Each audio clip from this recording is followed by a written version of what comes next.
Filed a court order asking them to call off a 2-week strike which they adhered to. Some public sector workers from 12 unions today hit the streets of Accra and Kumasi to demonstrate.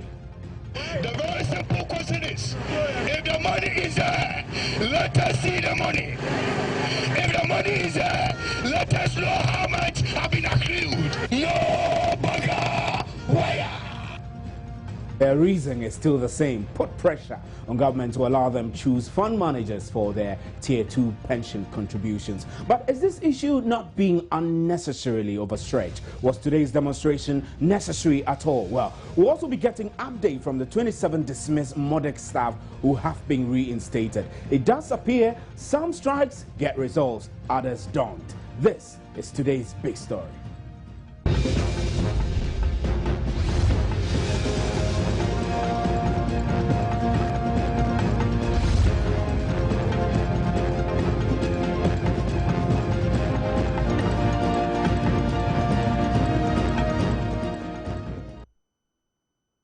Now, some public sector workers under 12 agitating labor unions today hit the streets of Accra and Kumasi to press home their demand for government to allow them choose fund managers for their Tier 2 pensions contributions. But the thing is, are these unions, were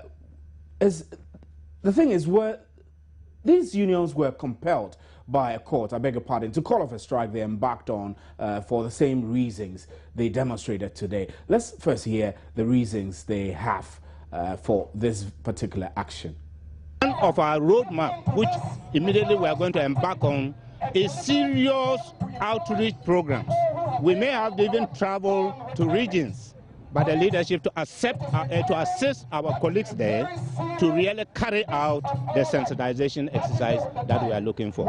Because pensions is our right, pension is about social protection, and pensions is about all of us seated here. You cannot go to retirement and die within the next 2 minutes. Right, that is why we are invited, and we continue to fight and fight and fight until we get. Well, let's speak to Peter Lomo, who is the General Secretary for TEWO. He's joining us now. Good evening, sir. Good evening, Mr. Lomo. Now, we understand that you had to hit the streets again. I cannot hear you. Okay. Now, I'll try and speak louder if you can hear me. Can you hear me now? Yeah. Right. So tell me, how do you justify this demonstration following the court order for your members to return to work? The court order? Yes. The court order did not restrain us from going on the demonstration. So what did it do? It asked you to return to work. It asked us to return to work. It means we cannot declare a strike.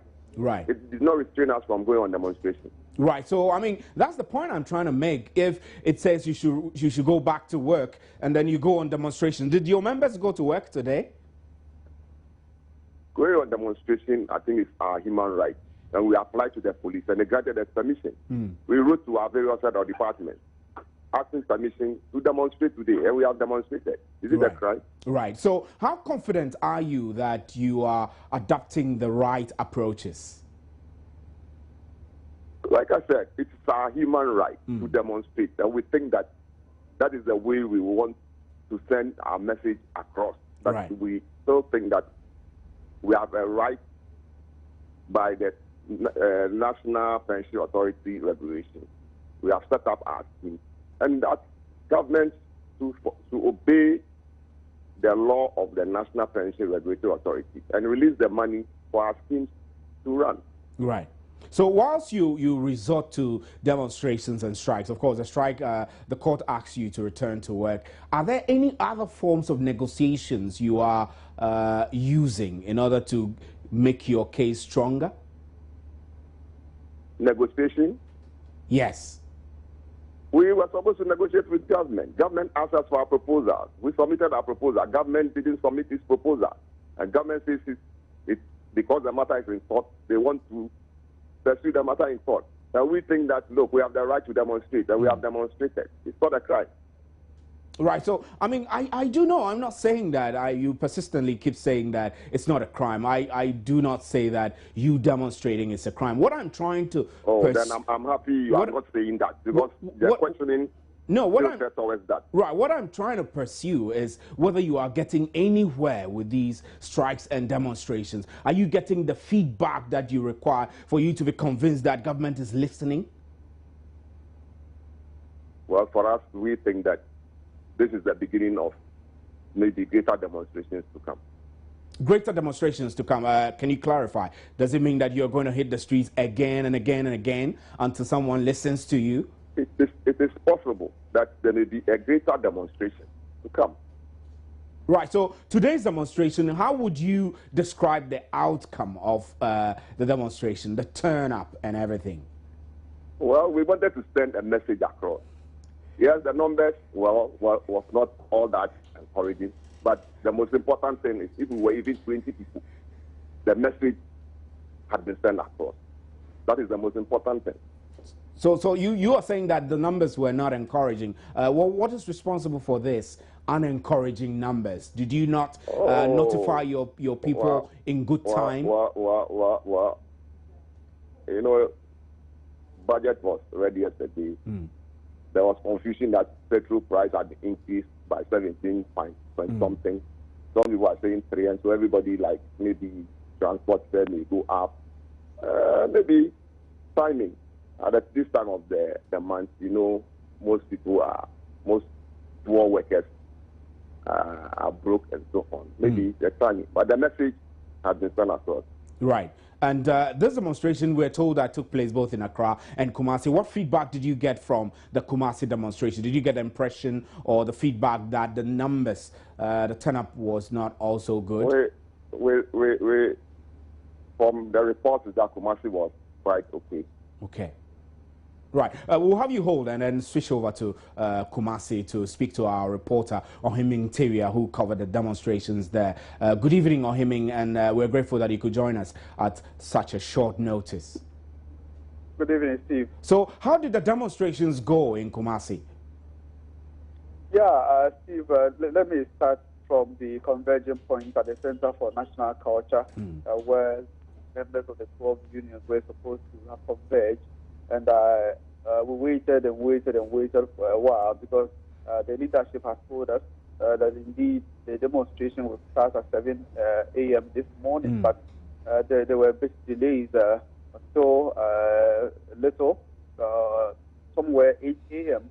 when we hit the streets running.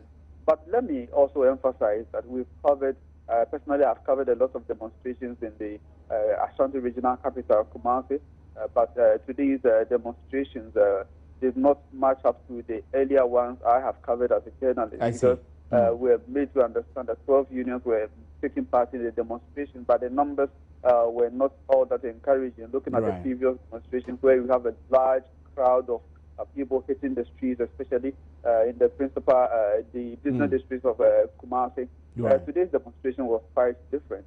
But the leadership, when I spoke to them, they appeared to be a bit okay, because for them, they wanted to send a message across. So once they've been able to even organize the demonstration, it means a lot to them. So I would say converging points all the way to the Regional Coordinating Council, where for me, we're made to understand that the demonstrators, the leadership will also present a petition to government through the regional minister, Dr. Samuel Sapon.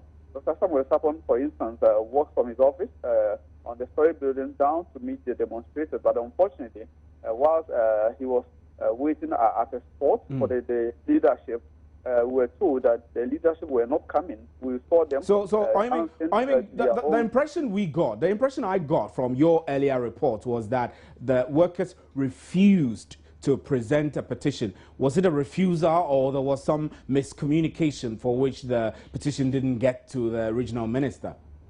Yeah, Steve, I would say it was a refusal because the arrangement that they had with the regional police command, they were supposed to present a petition to the regional minister on behalf of government, but according to the leadership, they changed their mind on the 11th hour So I would say that there was no miscommunication, but they decided not to present a petition to government, because for them, government is aware of the issues.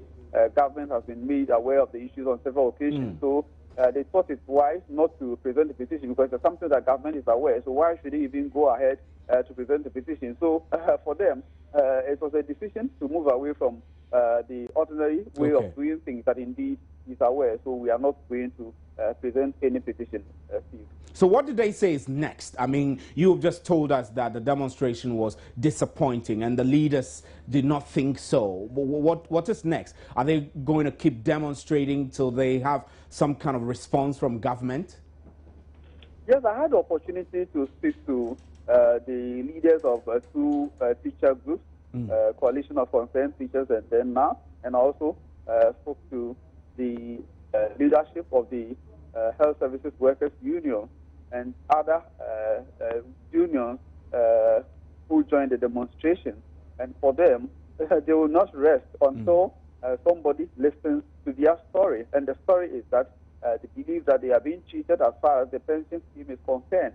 So they want government to heed to their plea and act in their own accord. So if they say that if government renege on their plea, then definitely they'll continue to hit the streets until somebody listens to them. Right. Oheminteria, we're grateful for that quick update from Kumasi. Oheminteria is our reporter at Love FM. He joined us with that quick update. Thank you very much, Ohemin. So we still have Peter Lumo on the line. So, Peter, you heard our reporter saying that, of course, just like the situation in Accra, Kumasi's turnout wasn't exactly encouraging. You still feel that despite the two disappointing presence in Kumasi and Accra, this demonstration was worth it?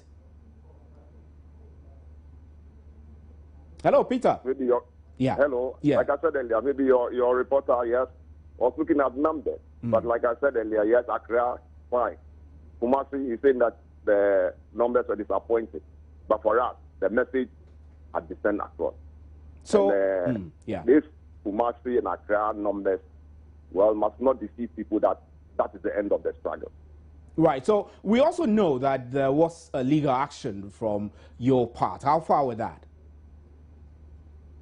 We were in court on Tuesday. The matter has been adjourned to 24th of this month. That's coming Monday. And I mean, this is just to seek an interpretation of the relevant sections of the law. Are you confident that anything positive will come out of this? We are confident that we have a case. And it's our prayer that at the end of the day, victory will be on our side. Right, Peter Lomo, General Secretary of TEO, we are grateful for your time. I'm the National Chairman of TEO. National Chairman of TEO, I beg your pardon. We're grateful that you could join us on today's big story. Now, if you've just joined us, we are discussing the issue of demonstrations that hit Accra and Kumasi earlier today. As usual, the protests are just to press home the demand for government to allow the various unions to choose their own fund managers. Let's now hear some of the outcomes of that demonstration. We had several interviews there. Do listen. What we are saying is that by law, by the National Pension Regulation Authority law, we have gone through the process and they have given us the right to operate our schemes by law. So we do not see the government's problem.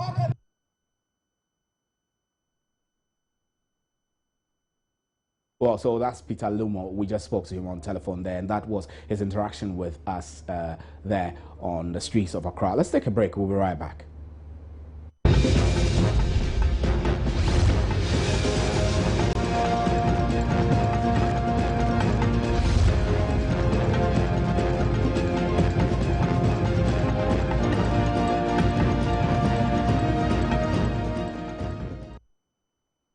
Well, welcome back. Let's shift to another demonstration. Well, earlier this week, following threats of a strike and demonstration by the General Transport, Petroleum and Chemical Workers Union, 27 unionized workers of MODEC who were dismissed for taking part in what the company called a legal strike were reinstated. So what got them the deal? Was it the threat?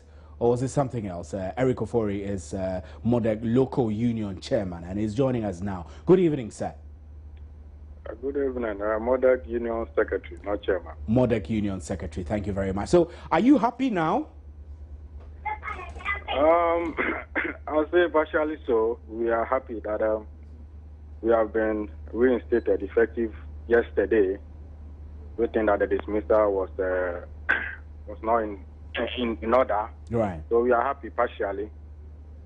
We are not happy because still we have to go back to the negotiation table and then continue negotiation and get what we want. At least when we get what we want, then we'll say that we'll be fully happy. So for now, we say we are partially happy. Let me get a better understanding of this partial happiness you're talking about. You and 26 others were dismissed. Now you were present to be reinstated. You have been reinstated. What else is left that will make you completely happy? No, we have to understand the premise for which we are coming from. We are saying that dismissal was not in place. It was not in order. It was not lawful. If you are negotiating and things go, one party has a bit bad faith and you decide to exercise your right, we don't think that the dismissal was in place, was in order. So when we say that we are partially happy because something that we think that was not lawful has been reversed. That is why we are saying we are partially happy. So are you able to tell me what brought the change of heart for management to reverse its decision to dismiss these 27? Yes, I think we have to well, take this opportunity to thank the Minister for Employment and Industrial Relations, Mr. Honorable Haruna Idrisu. I think he used his high office to impress all of us both parties, management and the union, to go back to the negotiation table. And going back to the negotiation table, you cannot negotiate with dismissed officers who are part of the standing negotiation committee. So I think that was the main reason why both parties agreed that indeed management have to reinstate the workers, which include the executives who are part of the standing negotiation committee. Then go back to the October 30th MOU which we signed, that we are going to negotiate and follow a roadmap for resolution of all pending issues. Right. I must say that we've been trying to reach Austin Game, who is a labor expert and consultant for MODEC on this issue, to have a word with him, but we're not getting through to him. So, Mr. Ofori, whilst you are at it, whilst you are hoping to go back to the negotiating table, you've been back to work 24 hours now. What's the work environment like? Are you feeling any hostilities against you yet? Because I do remember that when the dismissal occurred, there were some names that were dropped for not treating workers well and certain other issues which came up. Is everything all right at the workplace? I cannot say that everything is all right. I have not been there, so I cannot say. I have not got any official report that everything is all right. But naturally, if you have 27 workers who are manning key areas in the workplace, coupled with other 11 members who also withdrew their services in solidarity with other 27 members, naturally you expect that things will not go on as it's supposed to go. So that is what I can say on that. No, but that's not what I meant. What I mean is that, these 27 were dismissed. Now they're back to work. I want to know if the relationship between them and management is not frosty, that there are no tensions anywhere. Because obviously if you're dismissed and then you're reinstated, there could be some kind of tensions between you and management, especially if trust is broken. Oh, I don't think so. I think it was a misunderstanding. And once the issues that brought about the misunderstanding have been sorted out, I'm not expecting any frosty relationship between we and then management. I'll be surprised if there will be anything of that sort, where there will be victimization here and there. I'll be surprised, because the relationship have been cordial. All this while, before there was this misunderstanding, and then it ended up that way. So with all those issues sorted out, I'm not suspecting any frosty relationship whatsoever. Right. So would you say that your strikes and your threats for solidarity, demonstrations, etc., are what got management and yourself and the minister to now get talking? Did it yield results? No, I don't think so. Normally, we make the best decisions after second thoughts.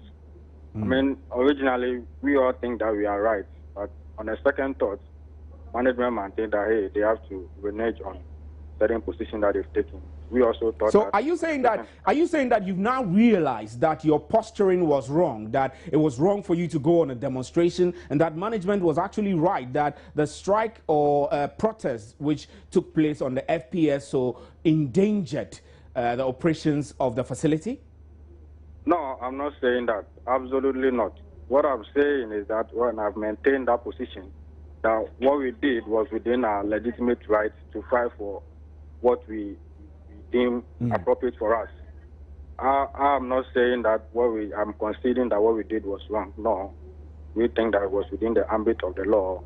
Anybody can interpret it as being illegal or not. That is subject to interpretation of a competent court of jurisdiction. But as far as we are concerned, what we did was right. In terms of whether our strike, our so-called strike, which we call is not strike, we said it was a pecuniary action that we took. But if there was strike, I don't think that there would have been good news from the FPSO. But everything was peaceful. Everything is still peaceful there. We think that, well, whatever we did might resulted in we settling this thing amicably, and might not be the main reason. But I think that partially it could be part, because once we believe that it was legal, it was in the right ambit of the law, we don't think that it is something that we have to consider what we did was wrong. Absolutely not. Right. Thank you very much, Eric Ofori, for your time. Eric Ofori is the local union secretary of MODEC. 27 MODEC staff were dismissed over what management called illegal strike, which endangered the FPSO on which they worked. Now, subsequently, following a series of threats and demonstrations and agitations, these 27 have been reinstated pending further negotiations. These members, as you heard the secretary say, are part of the standing negotiating team, and they're back to the table to try and resolve matters. We were unable to get Austin Gamble, who's a labor expert and is also a consultant for MODEC on this issue. So let's just go back to the 12 unions demonstration and get onto the telephone line, representative from ClockSAG to speak to us, and that we'll be wrapping. Right, we didn't raise him on the telephone, so I'm afraid that's where we'll have to bring the curtains down for today's big story. We'll be right back with an interactive segment. Do stay.